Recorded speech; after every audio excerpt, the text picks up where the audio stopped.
हरे कृष्णा, राधे राधे। आज इस वीडियो में हम पुरुषोत्तम मास की उत्पत्ति कथा सुनेंगे।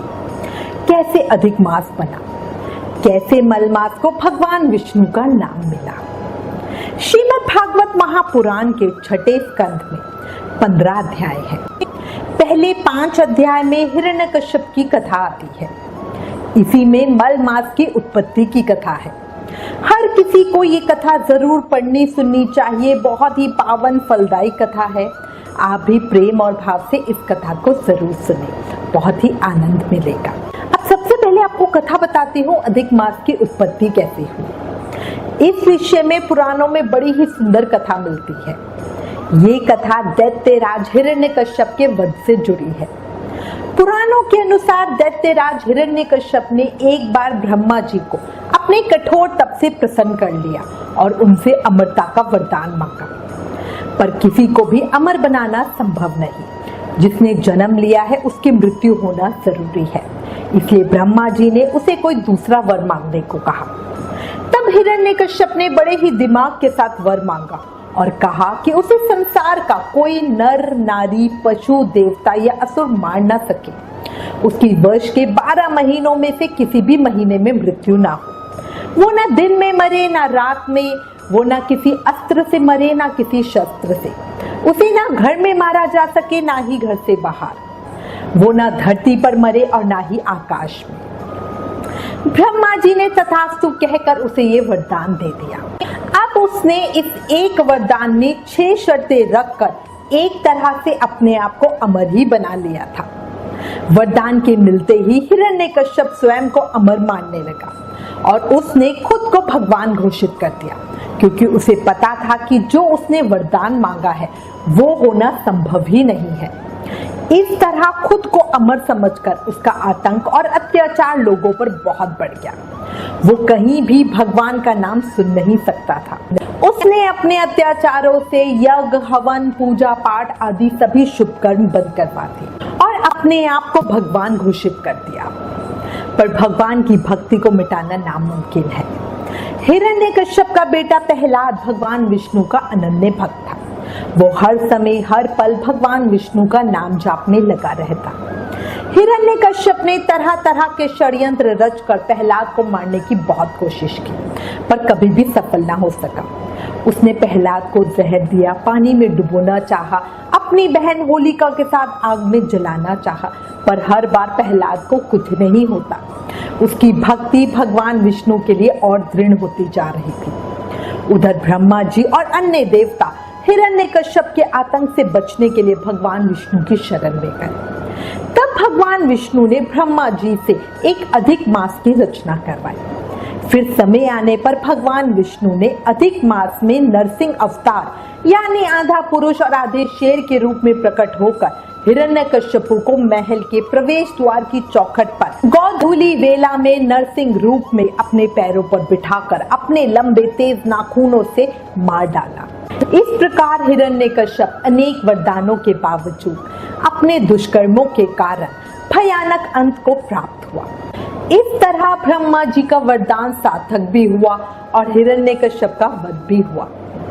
हिरण्यकश्यप ने वरदान मांगा था कि उसकी मृत्यु वर्ष के 12 महीनों में से किसी महीने में भी ना हो, तो उसकी मृत्यु अधिक मास में हुई।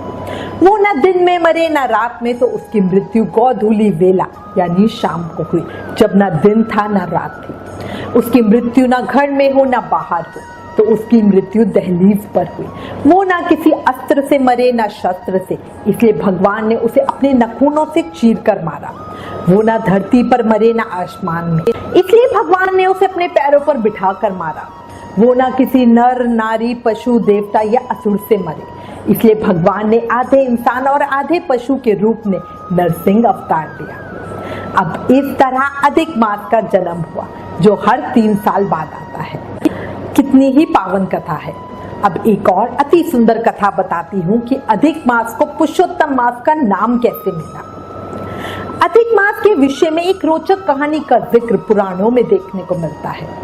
बताया जाता है कि भारतीय मनीषियों ने अपनी गणना पद्धति से हर चंद्र मास के लिए एक देवता को निर्धारित किया था। पर अधिक मास की उत्पत्ति सूर्य और चंद्र मास के मध्य में संतुलन बनाने के लिए हुई थी। तो 3 साल के बाद आने वाले इस अतिरिक्त मास का कोई भी देवता अधिपति नहीं बनना चाहता था। इस तरह प्रत्येक राशि, नक्षत्र, करण व चैत्र आदि 12 महीनों सभी के स्वामी थे, परंतु मल मास का कोई स्वामी नहीं था। इसलिए देव कार्य, शुभ कार्य और पितृ कार्य इस मास में वर्जित माने गए। इस सब बातों से दुखी होकर स्वयं मल मास, अधिक मास बहुत नाराज व उदास रहता था। इसी कारण सभी और उसकी निंदा भी होती थी। मल मास को सभी ने असहाय, निंदक, अपूज्य तथा संक्रांति से वर्जित कहकर लज्जित किया। इस तरह ये सभी बातें सुनकर अधिक मास चिंतित होकर अपार दुख समुद्र में डूब गया। एक समय अधिक मास क्रांतिहीन, दुखों से युक्त और सभी के द्वारा की हुई निंदा से दुखी होकर भगवान विष्णु के पास बैकुंठ लोक में पहुंचा और बोला, हे नाथ, हे कृपा निधे, मेरा नाम मलमास है। मैं सभी से तिरस्कृत होकर यहाँ आया हूँ। सभी ने मुझे शुभ कर्म वर्जित, अनाथ और सदैव घृणा दृष्टि से देखा है। संसार में सभी क्षण, लव, मुहूर्त, पक्ष, मास, अहोत्र आदि अपने अपने अधिपतियों के अधिकारों से सदैव निर्भय रहकर आनंद बनाते हैं, पर मैं एक ऐसा अभागा हूँ जिसका ना कोई नाम है, ना स्वामी, ना धर्म तथा ना ही कोई आश्रम। इसलिए हे स्वामी, अब मैं मरना चाहता हूँ। ऐसा कहकर वो शांत हो गया। तब भगवान विष्णु मल मास को लेकर गोलोक धाम गए। वहां भगवान श्री कृष्ण मोरपंख का मुकुट व वैजंती माला धारण कर स्वर्ण जदित आसन पर बैठे थे, गोपियों से घिरे हुए थे। भगवान विष्णु ने मल मास को श्री कृष्ण के चरणों में नतमस्तक करवाया और कहा कि यह मल मास वेद शास्त्रों के अनुसार पुण्य कर्मों के लिए अयोग्य माना गया है, इसलिए सभी इसकी निंदा करते हैं। तब श्री कृष्ण ने कहा, हे हरि, आप इसका हाथ पकड़कर यहाँ लाए हो। जिसे आपने स्वीकार कर लिया उसे मैंने भी स्वीकार कर लिया। इसे मैं अपने ही समान करूंगा तथा गुण, कीर्ति, ऐश्वर्य, पराक्रम, भक्तों को वरदान आदि मेरे समान सभी गुण इसमें होंगे। मेरे अंदर जितने भी सद्गुण हैं उन सभी को मैं मलमास तुम्हें सौंप रहा हूँ। मैं इसे अपना नाम पुरुषोत्तम देता हूँ और अब से यह इसी नाम से विख्यात होगा। यह मेरे ही समान सभी मासों का स्वामी होगा। अब से कोई भी मल मास की निंदा नहीं करेगा, क्योंकि अब मैं इस मास का स्वामी बन गया हूँ। जिस परम धाम गोलोक को पाने के लिए ऋषि मुनि तपस्या करते हैं, वही दुर्लभ पद पुरुषोत्तम मास में स्नान, पूजन, अनुष्ठान व दान करने वाले को सरलता से प्राप्त हो जाएगा। इसके बाद भगवान कहते हैं, इस मास में मेरे उद्देश्य से जो भगवत स्मरण करते हुए ब्रह्म मुहूर्त में उठकर स्नान करेगा, दान, जप, होम, स्वाध्याय, पितृ तर्पण तथा देव अर्चना करेगा, वह सब अक्षय हो जाएगा। जो प्रमाद यानी आलस्य से इस समय को खाली बिता देगा, उसका जीवन मनुष्य लोक में दारिद्र्य, पुत्र शोक तथा पाप के कीचड़ से निंदित होगा। इसमें किंचित मात्र भी संदेह नहीं है। सुगंधित चंदन, अनेक प्रकार के फूल, मिष्ठान, नैवेद्य, धूप, दीप आदि से लक्ष्मी सहित सनातन भगवान तथा भीष्म पितामह का पूजन करें। घंटा, मृदंग और शंख की ध्वनि के साथ कपूर और चंदन से आरती करें। ये ना हो तो रुई की बत्ती से ही आरती कर ले, इससे अनंत फल की प्राप्ति होती है। चंदन, अक्षत और पुष्पों के साथ तांबे के पात्र में पानी रखकर भक्ति से प्रातः पूजन के पहले या बाद में अर्घ्य दे। अर्घ्य देते समय ब्रह्मा जी के साथ मेरा स्मरण करके इस मंत्र को बोले, देव देव महादेव प्रल्योतपतिकारक ग्रहणा आराध्य मिमं देव कृपा कृत्वा ममोपरि स्वयंभू नमस्तुभ्यं ब्राह्मणे मित्तेजसे नमस्तुते श्रियानंत दयं कुरु ममोपरि।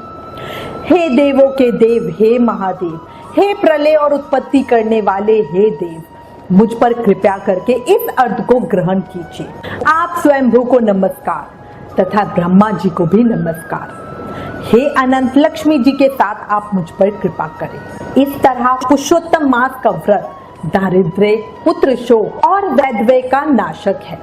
इसके व्रत से ब्रह्महत्या आदि बड़े पाप भी नष्ट हो जाते हैं। इसके बाद भगवान कृष्ण ने कहा, प्रति तीसरे वर्ष में पुरुषोत्तम मास के आगमन पर जो व्यक्ति श्रद्धा भक्ति के साथ व्रत उपवास पूजा आदि शुभ कर्म करता है वह निस्संदेह अपने समस्त परिवार के साथ मेरे लोक में पहुंचकर मेरा सानिध्य प्राप्त करता है। इस महीने में केवल ईश्वर के उद्देश्य से जो जप सत्संग व सत्कथा श्रवण हरि कीर्तन व्रत उपवास स्नान दान या पूजन आदि किए जाते हैं उनका अक्षय फल होता है। निष्काम भाव से किए जाने वाले अनुष्ठानों के लिए यह अत्यंत श्रेष्ठ समय है।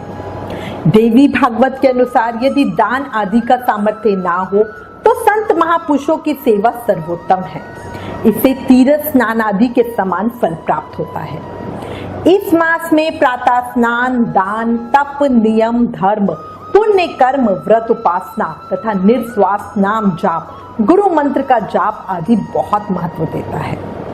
इस महीने में दीपकों का दान करने से मनोकामनाएं पूरी होती है, दुख शोकों का नाश होता है, वंशदीप बढ़ता है, ऊंचा सानिध्य मिलता है, आयु बढ़ती है। इस मास में आंवले और तिल का उपटन शरीर पर मलकर स्नान करना और आंवले के वृक्ष के नीचे भोजन करना यह भगवान शिव पुरुषोत्तम को अतिशय प्रिय है। यह व्रत करने वाले लोग बहुत पुण्यवान हो जाते हैं। इस प्रकार अधिक मास मल मास पुरुषोत्तम मास के नाम से विख्यात हुआ। जय पुरुषोत्तम भगवान। ओम नमो नारायणाय। श्री कृष्ण शरणम मम।